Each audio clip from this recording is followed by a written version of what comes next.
Mar-a-Lago is now represented by a Democrat. Suck it, nerds.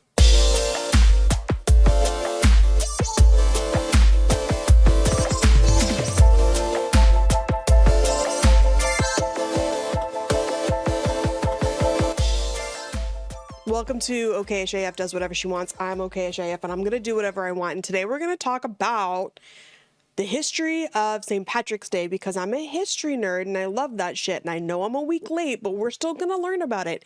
It's never too late to learn, okay? Then we're going to talk about the two Democratic seats we got in Florida this week. Very exciting stuff. Mar-a-Lago is now represented by a Democrat, and that is incredible. And then we're going to have a little pep talk about not wearing yourself out while we're going through all of this.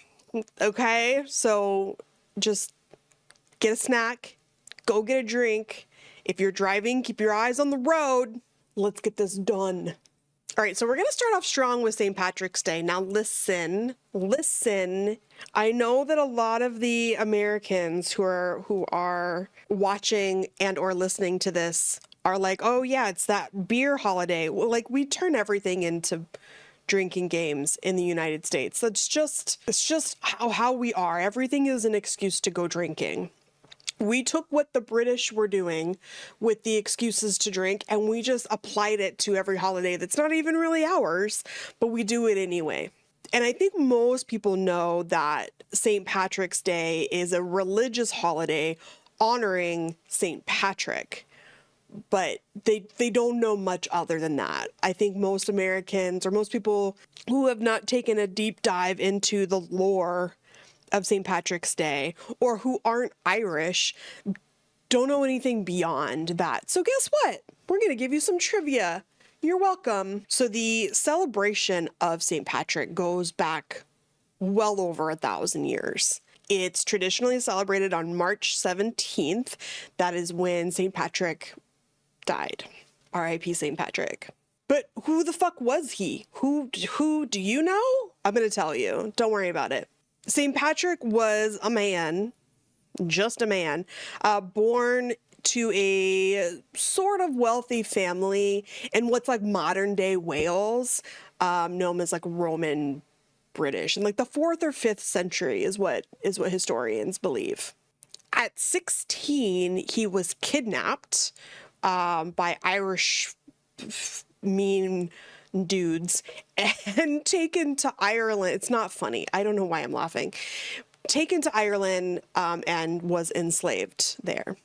And then he escaped, and then he went back to Ireland and was credited for bringing Christianity to the people of Ireland. So that's that guy. Just did enough good in the world to get a sainthood, apparently.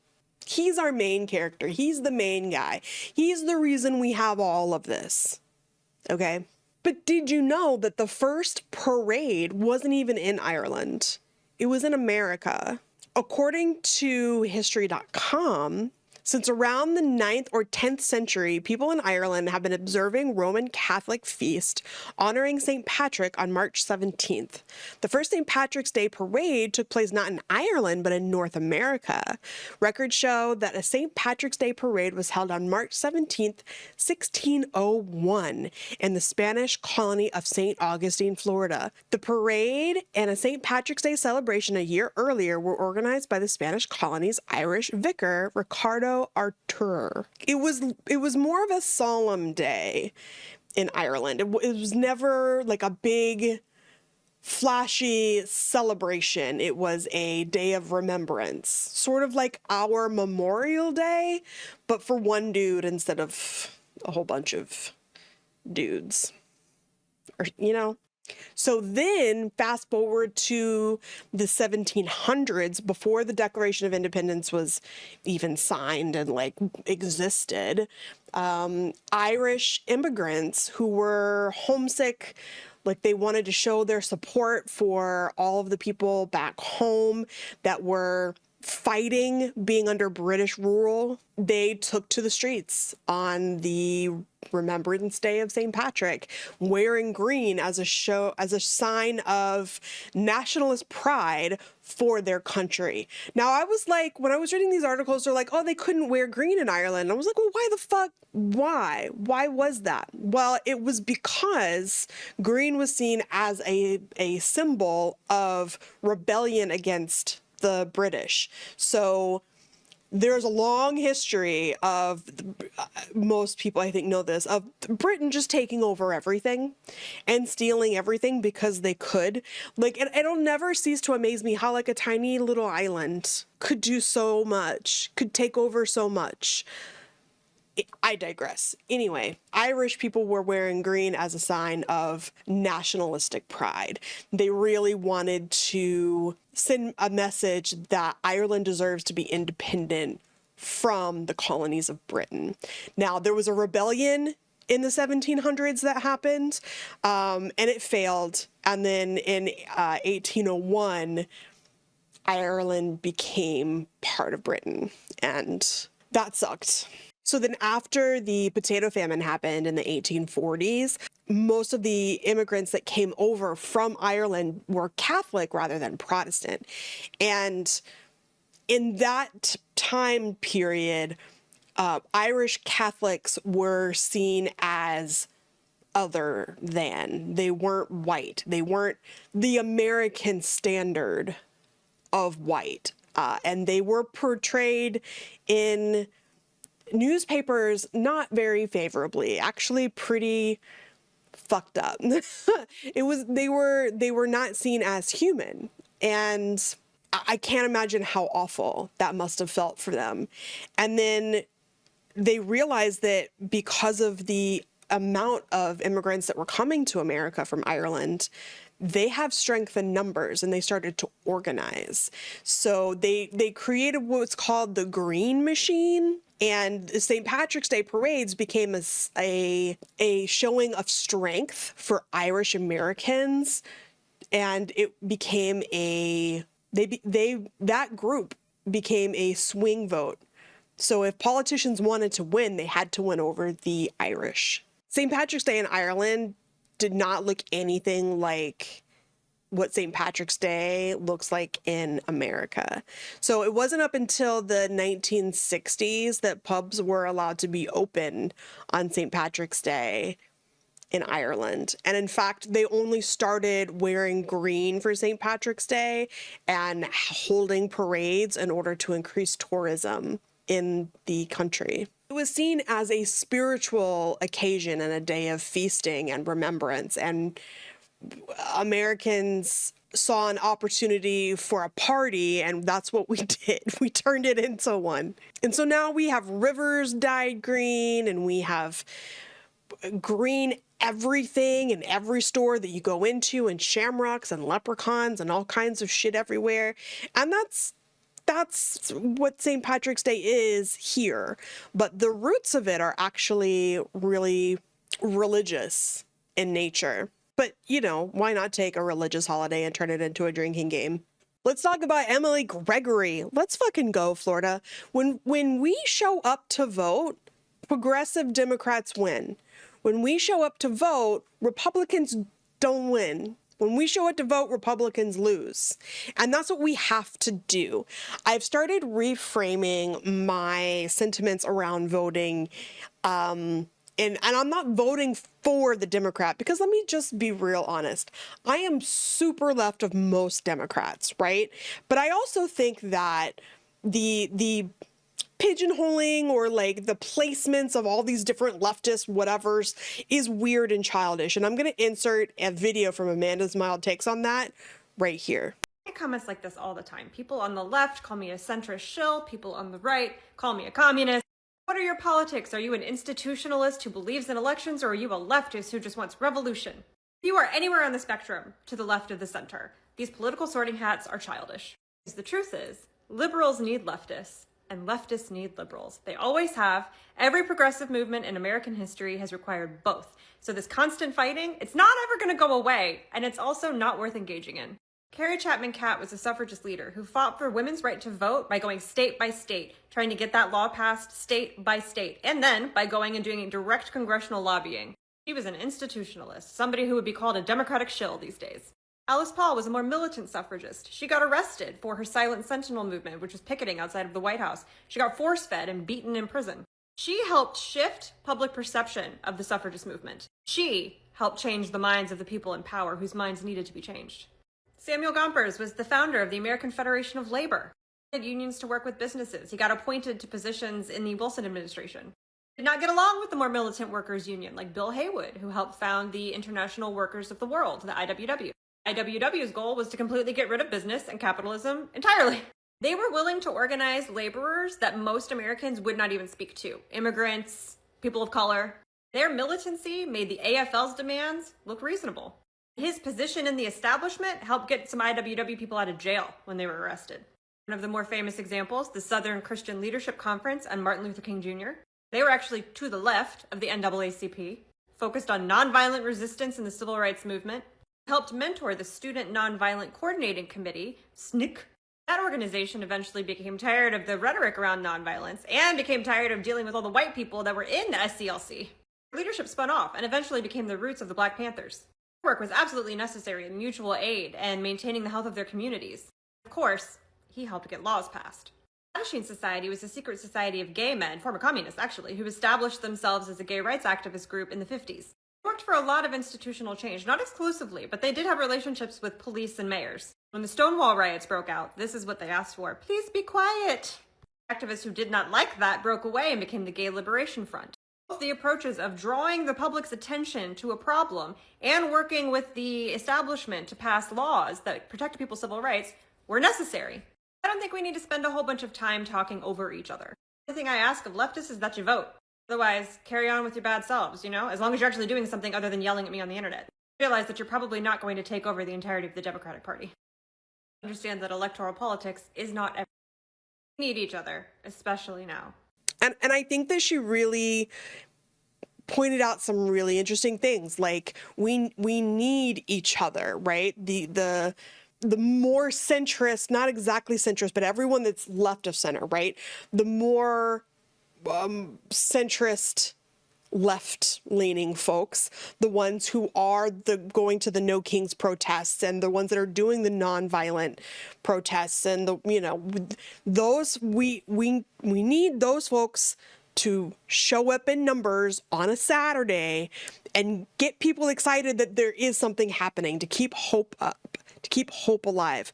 We also need people who are more militant, who are going out to protests and standing in front of ICE agents and putting their bodies in between immigrants and ICE agents and putting their bodies on the line. On top of that, we also need the rich folks who can provide bail funds for the people who are putting their bodies on the line, right? Protesting fascism isn't just, you just do this one thing.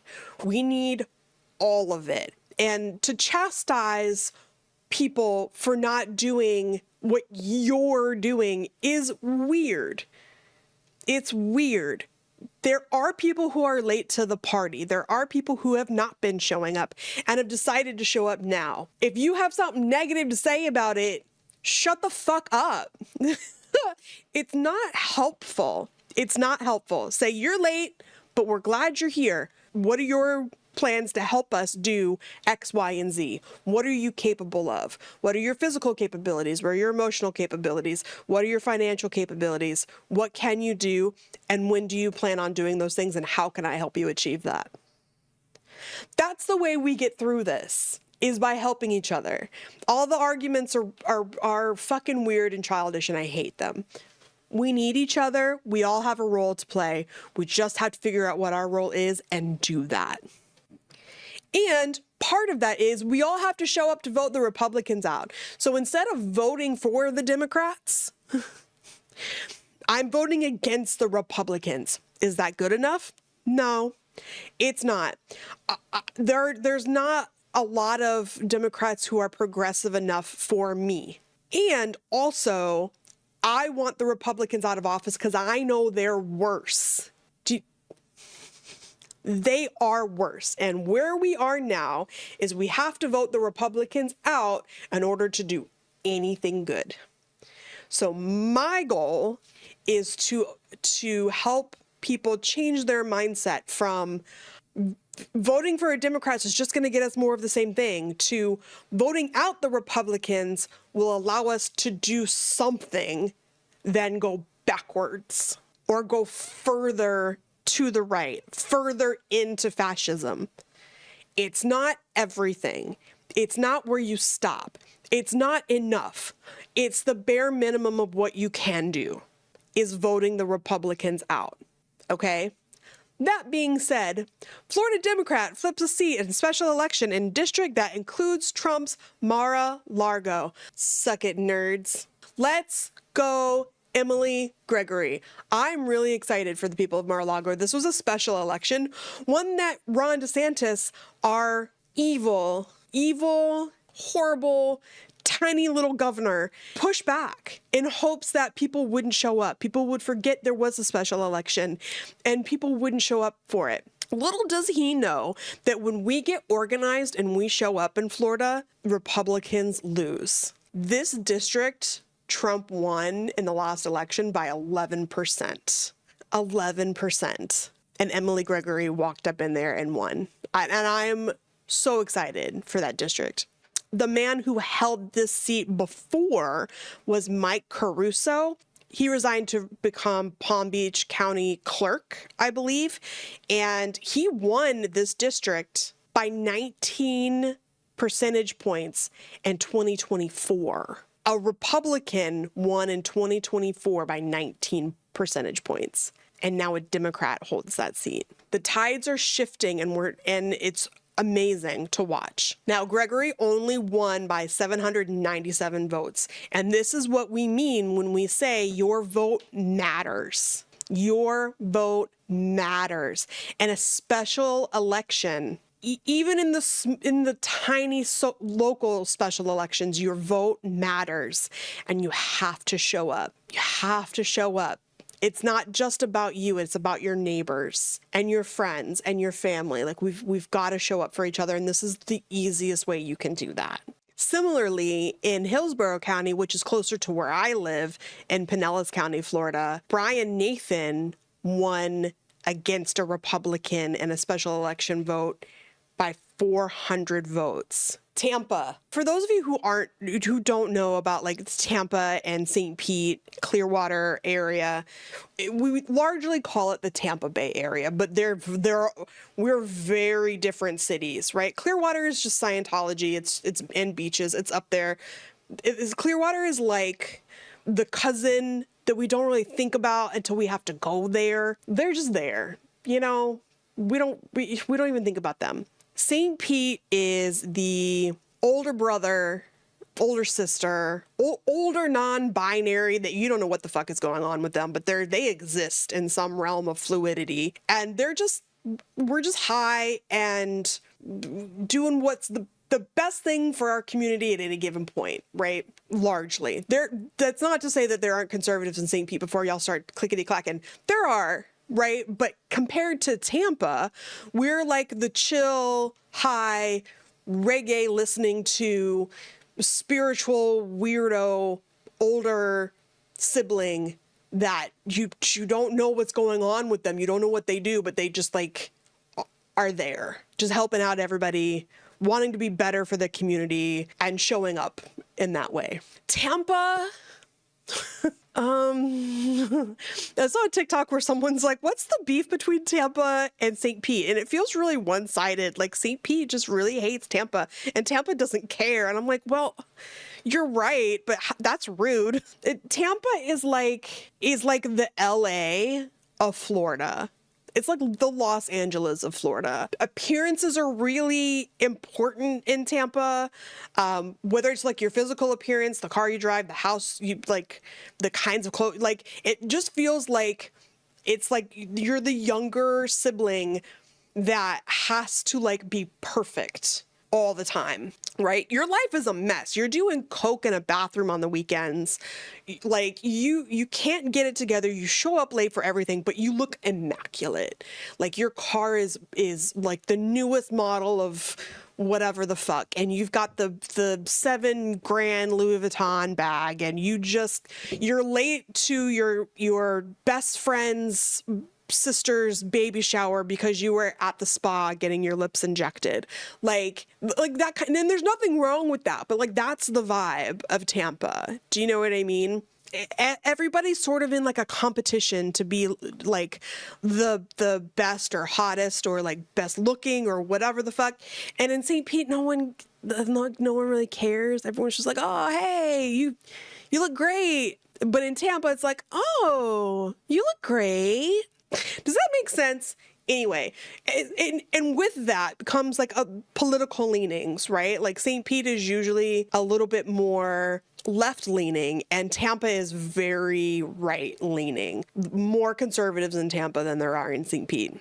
So for that district to flip from red to blue is incredible.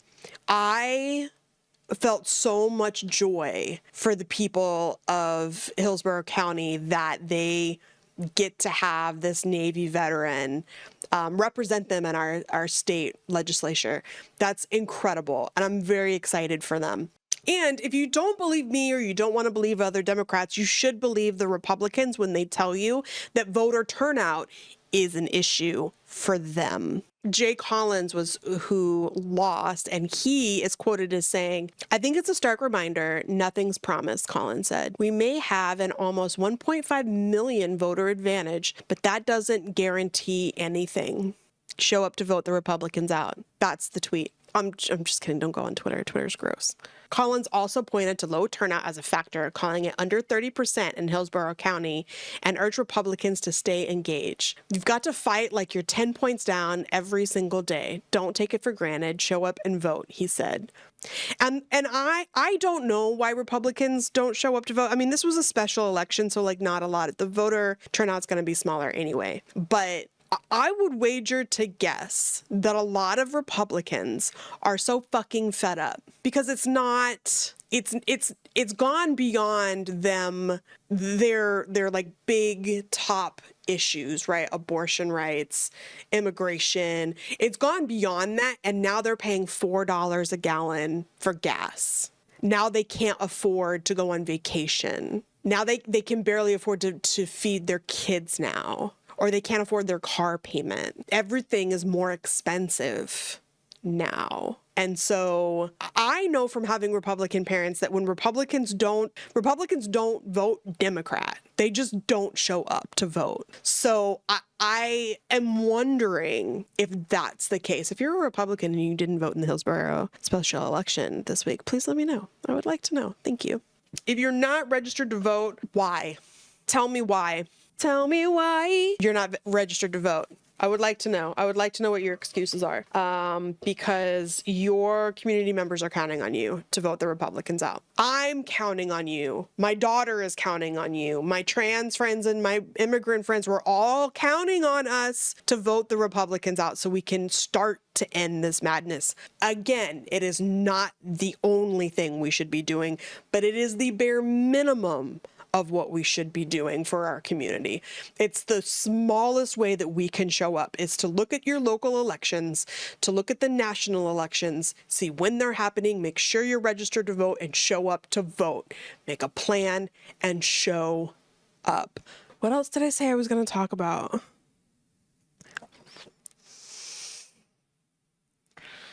I don't remember. Oh, I remember. Listen, I was listening to a podcast recently. I've said this before. I'm not super woo-woo, but I'm a little woo-woo. Older I get, the more I realize that there's shit that's going on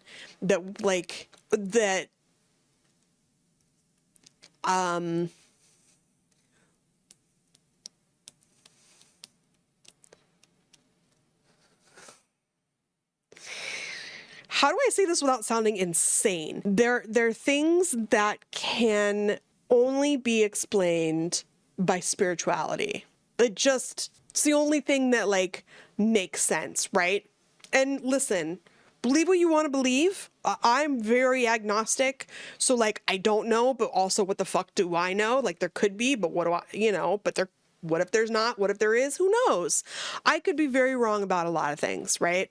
As long as you're not hurting anybody and you're not hurting yourself, believe what you want, right? But I listened to this podcast by a world-renowned astrologer, Lori Rivers, and this past week she talked about, she doesn't do like horoscopes and shit, like that's all pop astrology and that's not real.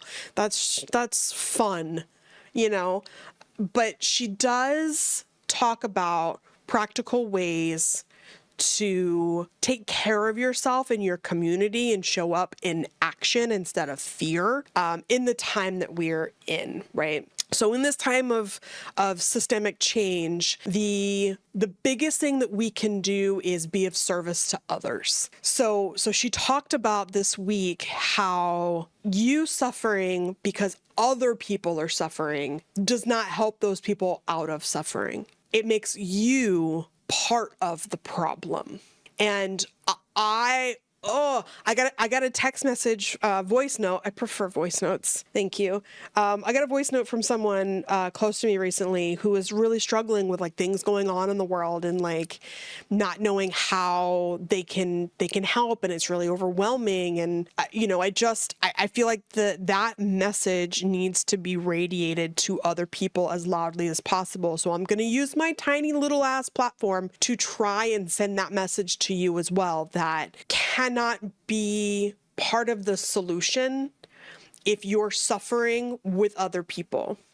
So the point of it is, so what's going on in Iran at the moment is awful. It's been awful. And if I sit with it for too long, it makes me want to fucking bawl my eyes out for them. At the same time, it doesn't do them any good for a white woman in America to be so distraught by what's happening over there that all I can do is cry. Let's bring it closer to home. There are still Black people being lynched in the United States. There are still Black people being lynched in the United States. It does them, the Black community, no good for me to be sad about it and do nothing. If you're feeling sad, angry, overwhelmed, you have those emotions over something that's outside of your control, I would urge you to ask yourself, is there anything I can do about that? Is there anything that I can do in this present moment, financially, emotionally, physically? Is there anything that I can do to stop this thing from happening? Is there any way that I can support the families? Is there any way that I can spread awareness without using it as suffrage porn online? What is it that I can do? And then go do that thing. And then you've got to let it go. Because holding on to someone else's suffering and feeling that suffering as if it were happening to you, that there's no virtue in that. Nothing good is going to come from that. It doesn't make you an empath. It doesn't make you a sensitive, emotional person. It doesn't make you a good person for being able to do that. What it does is it makes you a hindrance to everyone around you. Now, I'm not saying it's not okay to feel those feelings. It absolutely is. But to let it break you in a way that means that you are unable to be of service to your friends, your family, to yourself, to your community, to your environment, that's a problem. And you got to go to your journal, and you got to go to your friends, and you got to go to the group chat and the Patreon, and you've got to go to your therapist and say, I need help managing this.